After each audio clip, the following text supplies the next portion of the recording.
আজকে আলোচনা করব রাসূলের মায়ের মৃত্যুর পর অভিভাবকত্ব কে নেন।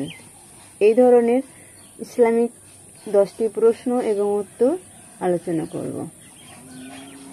তো আজকে ভিডিওটি ভালো লেগে থাকলে চ্যানেলটিকে সাবস্ক্রাইব করে পাশে থাকবেন সবাই।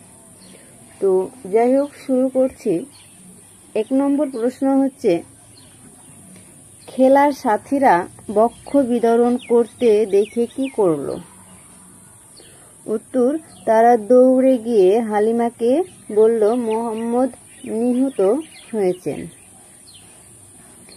2 নম্বর প্রশ্ন, তৎক্ষণাৎ হালিমা কি করলেন? উত্তর, হালিমা অত্যন্ত ব্যাকুলতার সাথে এসে শিশু নবীকে বিষণ্ণ ও মলিন দেখলেন এবং বাসায় নিয়ে সেবা যত্ন শুরু করলেন। 3 নম্বর প্রশ্ন, খেলার সাথীদের সাথে একদিন দুপুরে কি ঘটনা ঘটেছিল?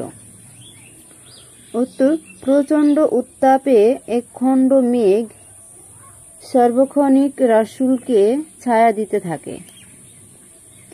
4 নম্বর প্রশ্ন, হালিমা কত বছর বয়সে নবীকে আমিনার নিকট ফেরত দেন? উত্তর, 6 বছর বয়সে ফেরত দেন।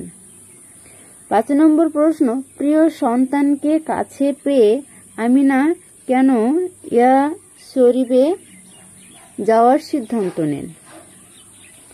উত্তর, প্রিয় সন্তানের পিতার কবর জিয়ারত এবং নিজ পিত্রালয় যাওয়ার জন্য। 6 নম্বর প্রশ্ন, এ সফরে আমিনা ও রাসূল এর সাথে কে যান? উত্তর, দাসী উম্মে আইমান। 7 নম্বর প্রশ্ন, মক্কা থেকে মদিনার দূরত্ব কত কিলোমিটার? উত্তর, 400 কিলোমিটার।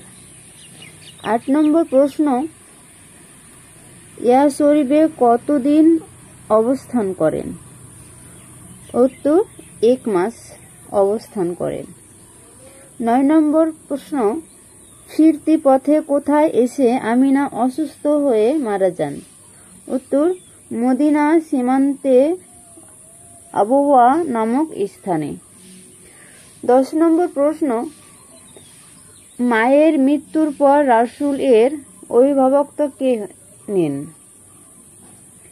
উত্তর, দাদা আব্দুল মুত্তালিব রাসূলের দায়িত্ব নেন। আজ এই পর্যন্ত, আবার পরের ভিডিওতে আলোচনা করব।